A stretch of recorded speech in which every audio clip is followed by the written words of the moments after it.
This is Jesse Lewis with District Performance and Physio, owner and physical therapist, and we're all stuck on lockdown. We're not sure what to do, how to stay active, how to stay healthy. So my goal this whole time has been figuring out ways to keep you active, keep you healthy. And one of the things that I'm sure you've been struggling with or have questions about at least is your nutrition, what to eat, what shouldn't you eat. Everything's different, so you're not sure what to do. So I wanted to bring an expert on, and I found a really awesome guest. So I've got with me Alison Tepper of Alison Tepper Nutrition. She's a registered dietitian. She's actually a yoga teacher too, so she combines nutrition with activity, and she's going to give you some really awesome tips today. Hey, Alison, welcome.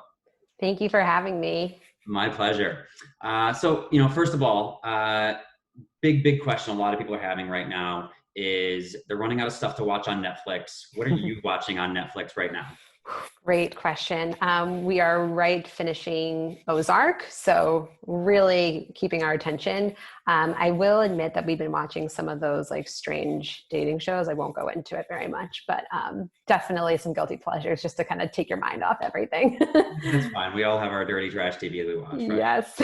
Yes. I just started Ozark, so I'm only in episode 1 of season 3, so I'm getting there. Oh, it's awesome. Yeah. It's one of those shows where it keeps getting better, which I love. Got it. All right. So tell us a little bit about yourself, Alison. How do you work? What's your philosophy on food? Just kind of a broad picture, and then we'll kind of get into some more narrow questions. Yeah, so I am a registered dietitian, as you mentioned, and my philosophy is really rooted in intuitive eating. So with clients, we discuss definitely the nutrition recommendations, talk about the science, but really try to combine that with paying attention to your body and its cues. There's so much misinformation out there. There's so many misconceptions, and it really can lead to a lot of negativity associated with food. So really trying to kind of find a good balance, find enjoyment with food. That's really my main goal for clients, while also nourishing their bodies and taking care of themselves. Okay, that's awesome. That's a really positive message. I love that. We share kind of a similar message with activity, so I like that. That's awesome. So I'm sure you've been talking to a lot of people over the past month. What's the biggest, most common struggle your clients have been having with nutrition over this time?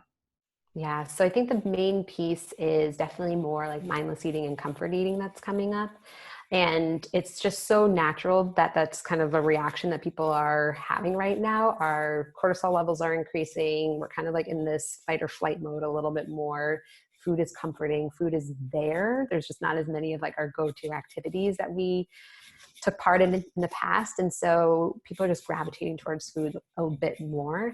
And so I'd say that's a big piece of it. But I think then too, on top of that is that there is more mindless eating. There's maybe a little bit more food consumption. So then there's also then a lot more people feeling guilty and stressed around it. So it's then becomes this cycle. So really kind of trying to navigate this cycle and find out, okay, how do we kind of take care of ourselves mentally and physically during this so that we are eating to nourish our bodies, but also not feeling totally guilty every time we're eating. Yeah, that makes sense. So I think, from the very basic research I've done on nutrition, that's kind of seems like a common pattern where someone, might not eat super healthy and then they feel guilty. And then because of that, they eat unhealthy again. And it's just this big cycle. Is that common? And if it is, what are some strategies you give people to deal with that? Yeah, so it is. It's common in general where we just have a little bit too much of like a strict approach to food in our culture in general. And so a lot of people will do like the all or nothing kind of approach, or they'll do like a last supper where they'll say, okay, this is the last time I'm going to eat this meal. I'm going to overdo it, knowing you're probably going to eat that meal again at some point. But then of course, it's definitely exacerbated so much right now with everything that's going on. And so people are just kind of really feeling the heightened sensation and the cravings towards food. So really there's a couple of things that I recommend when it comes to some of more of that like comfort eating or mindless eating that's going on. The first thing definitely is to take a step back and kind of check in with yourself. Oftentimes the desire to eat is because of emotions that are coming up. And so if we're able to kind of use food as a signal, like, okay, I notice I'm really craving something right now. Is there anything else that's going on?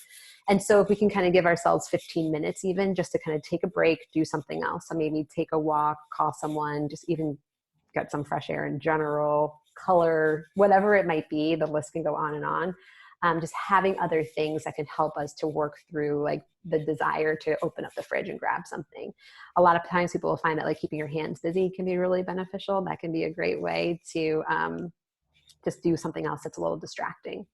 Another thing too is that if you are kind of gravitating towards the food and you do decide to eat something, then to really pay attention to what you're eating and how your body's responding. It can be really easy to like open up the fridge, grab something and not even pay attention, versus like, okay, if you're going to eat and you're not necessarily hungry, let's like take the time to really sit down with it and be mindful of it. So a lot of people will kind of then start to just like plate their food, sit with it somewhere else, and really find this time is like a break and an experience, so that we're not just like grabbing things and going. So having a list of things that you can do, being mindful around your food intake. And then the big piece, of course, is to know that like if you do comfort eat, or if food is just looking a little bit different right now, like that's okay. Because the guilt and the shame and the worry that follows that can just make it so much worse. So knowing like, okay, we don't have a manual right now of how to kind of deal with the pandemic. We were never taught how to eat or take care of ourselves during this. And we're all just doing the best we can. So can we just like talk to ourselves in a way that's a little bit more compassionate and kinder, and know that this is just not a normal time. Yeah, I love that message. I love the message of, we don't have to be perfect right now. I think there's a lot of pressure to, make the most out of this time, or, be the best person you can be at this time. And it just puts a lot of pressure both for eating, activity, just everything. And Yeah. I like that message of it's okay to not be perfect right now. Yeah, absolutely. It's such an important reminder, even before all this and especially now. Yep. Yeah. So, what's the most common piece of advice you've given people, or the thing that you just kind of think you're saying every single day or time after time to, what's that one thing that you're telling everybody? Yeah. I mean, there's like probably like two sayings right now. The first is like, okay, just do the best you can and know that that's good enough right now. So many people are just like, well, I don't have these ingredients and like, I'm just not in my normal routine. That's okay. We'll just kind of do what we can right now. That's fine. And then the other thing, of course, is just like listening to your body. How does your body feel? Of course, like comfort eating is happening a little bit more right now, but if you're noticing that that's your go-to every single time, you're not feeling well because of it, again, like, can we take the step back, check in with our bodies, find ways to take care of ourselves that are, just feel a little bit better. So I'd say those are the main ones. Do the best you can, and also just like check in with yourself and give yourself some time to sit quietly, reflect, whatever you might need. Nice. Yeah, do the best you can, I think, is something I say all the time. Like, someone's very concerned, like, I don't have this specific piece of equipment, or I don't have this exact weight on the dumbbell. Like, it's okay. Like, just do the best you can, get as close to it as you can. Exactly. So I asked a lot of my clients, what questions would you have for Alison when she comes on? And one big one was meal planning. And they don't even know where to start. They've never done it before. It seems overwhelming. And because it's overwhelming, they don't even start. And it kind of gets into that big cycle that we talked about. So what are some tips you can give people to make it more manageable or doable? Yeah. So in general, it's really kind of focusing on what's doable for you. For some people, they have a lot of time. They can do some meal prep. It can be a normal part of their weekly routine. For others, they're just constantly on the go, trying to just make things work, especially right now. Like, I know for a lot of families, it's just, they are working full time, but they're also taking care of their kids and homeschooling and all the different pieces. So the first piece is like, let's make it doable for you.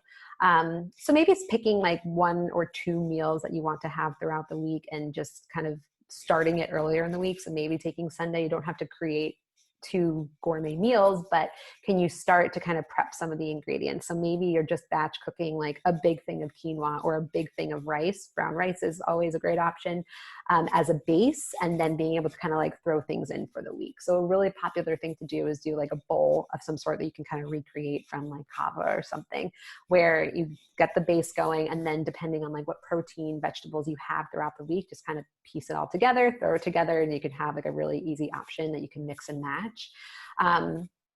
If you do have the time, or you're interested in making like a recipe, then definitely batch cooking is really important just in general right now. Like, make a couple servings of something. If you do go through the effort of cooking something right now, just make several servings. If you need to freeze anything, I always say the freezer is your friend. Anytime you make anything, freeze some for later, and then it's great. You're like, oh, I have that in my freezer. I can pop it out and have it at a future date. Right now, it's just hard because not everyone has all the ingredients that they're used to. So, or they're not able to go to the grocery store as often.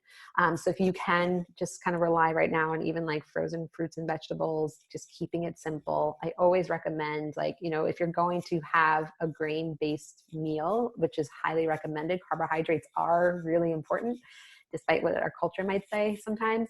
But rounding it out, every time you eat, you just want to make sure there's protein, carb, and some form of fruit and vegetables. So if like pasta is your easy go-to right now, do the pasta, load it up with some vegetables, add some protein to it, just making sure we're getting in that well-rounded balance right now. A couple organizations and places that some people are relying on in terms of getting their food or just kind of helping with some of the ease of grocery shopping is a couple that I recommend. Daily Harvest is a company that delivers like frozen smoothies, soups, bowls. They're even doing flatbread right now. They're really unique ingredients. They're healthy.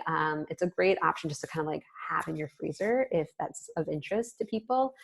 We do the smoothies and they're great, just like easy, just pour milk and then put it in the blender and then you're done.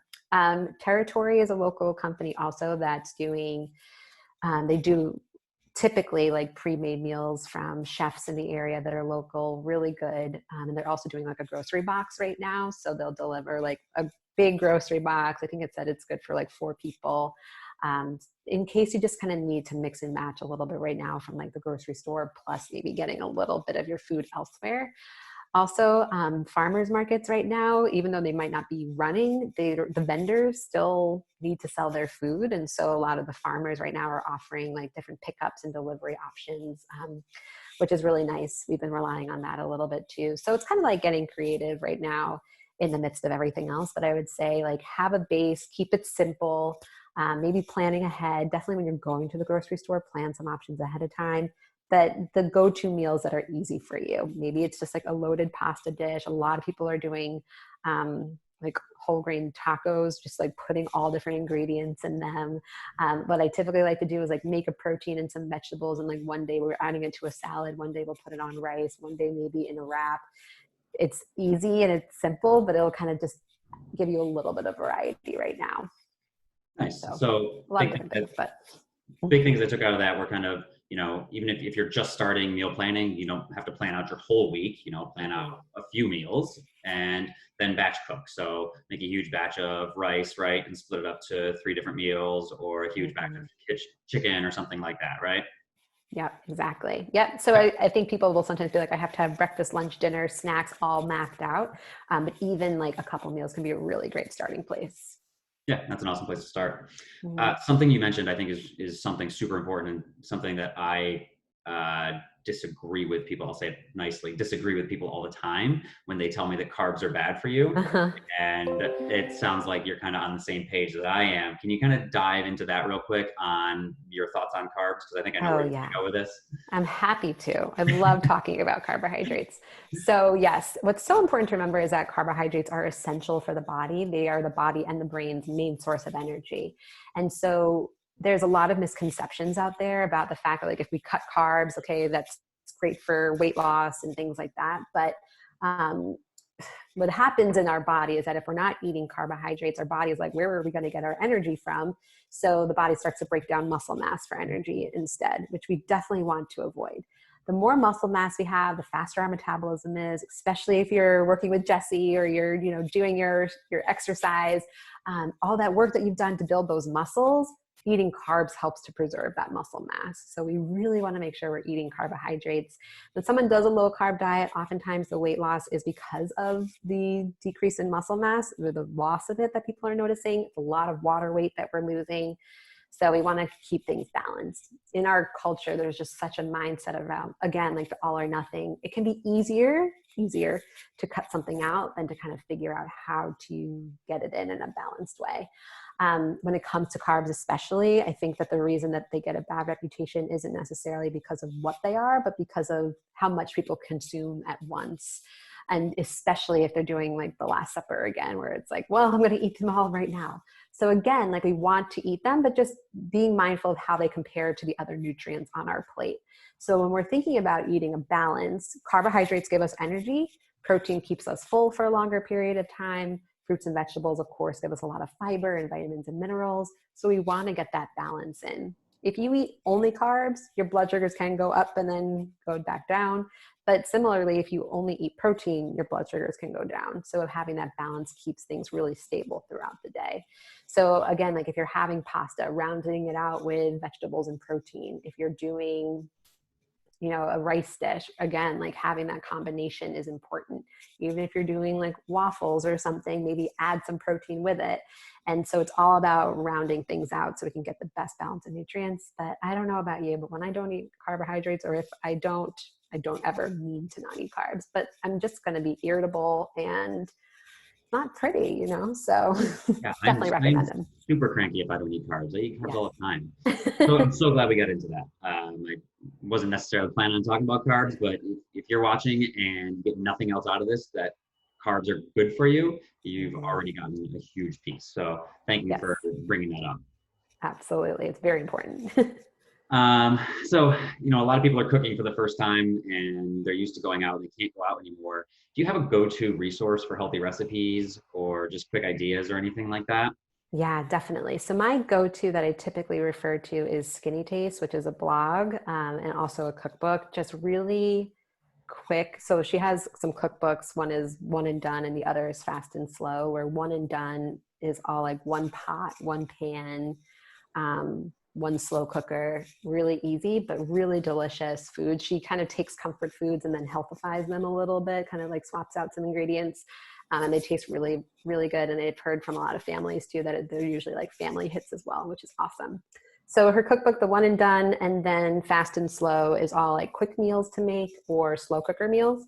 But she also has a blog that has a lot of really great, easy options.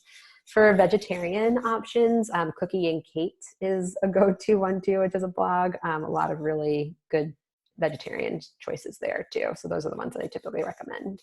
Okay, awesome. Mm-hmm. Speaking of vegetarian, I know a lot of vegetarians or vegans sometimes talk about having issues getting protein. What Mm-hmm. are some nice and easy non-meat options for protein? Yeah, absolutely. So for vegetarians, if you're eating eggs, it's a great source. Definitely, dairy is a really great way to get in some protein as well. Beans and nuts, of course, you're going to get a really good variety of protein from that. Um, so if someone's vegan and they're cutting out dairy, eggs, things like that, then the dairy alternatives, if you want protein, soy products are typically the ones that will have protein. When you get to like almond milk, rice milk, those types of things, there's typically not any protein. Coconut milk, but the soy milk will have protein in it. So the soy milk or soy yogurt, that can be an option too. Nutritional yeast will have some protein in it as well. Whole grains will give you some protein sometimes. So you want to kind of think of like throughout the whole day, how can I get my protein sources in? It's not going to be like that, you're not eating the 3 ounces of meat. So it's not going to be like that big punch of protein all at once. So sometimes like spreading it out throughout the day can be helpful. So having whole grains with some nutritional yeast, whatever combination of things you can get. Of course, like tofu and tempeh and any of the meat alternatives is a great option. And then if someone's a vegetarian, then cheese can give you a lot of protein as well. That's awesome. So I don't know about you, but a lot of the social media accounts I follow have been throwing up all these funny snacking memes and nutrition memes about how all they're doing is snacking all day. What are your thoughts on snacking? Healthy, not healthy, not totally one or the other? What are your thoughts? Yeah, no, snacking is really definitely important. It always goes back to what your body is telling you and what you need. Some people can eat 3 meals per day and that's enough and that feels good for them. I would say for most people, though, they get hungry in between meals. And so having a balanced snack can be really beneficial. The main goals of snacks are that, first off, it prevents you from getting too hungry. So if we ever get too hungry, we're more likely to get too full afterwards. So eating snacks helps us to enter into a meal feeling ready to eat, but not so hungry that we could eat everything. So snacking helps to prevent overeating, which is a big part of it. It also keeps the metabolism going. So eating regularly throughout the day does keep the metabolism going strong, which is really helpful. So it can be beneficial. What we want to be mindful of course, is like grazing. You know, a lot of times people will be like, well, when I snack, I mostly graze. So if we can kind of say like, okay, what time do we get hungry throughout the day?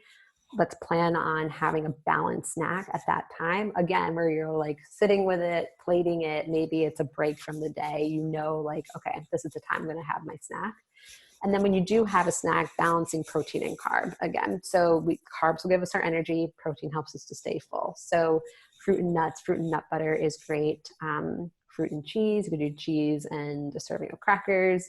Greek yogurt is a great option because dairy is a carbohydrate, but there's protein in it. So it's about getting this balance when you have them. Also so that it holds you over. Like if you're just having a bag of chips, it usually just isn't really like there's not as much sustenance in it that will keep you feeling full. So really kind of navigating like, okay, what time do I get hungry and can I get in a good balance that will hold me over and really feel good? Okay, that's awesome. So definitely balance carbs and protein with snacks. Don't just eat your popcorn or your chips or something like that. Add some protein, you'll actually feel more full, right? Exactly, and it'll hold you over for longer. Great. Mm-hmm. All right, Alison, this has been awesome. Thank you so much for coming on, giving this awesome information. You know, if somebody wants more specific questions, wants to contact you, you know, what's the best way to get in touch with you? Do you have anything special going on right now? Just give us a way to get in touch with you since you've given us all this information.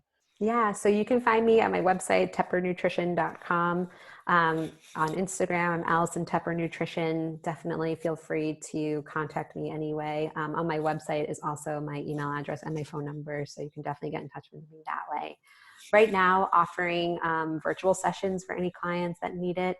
And we are also offering a support group. So definitely some options just to kind of help with anything that might be coming up for you at this time. Any struggles, any challenges. I always like to also talk about like what's going well and just how we can kind of like piece it all together. So definitely here to answer questions that you might have and support you guys during this time.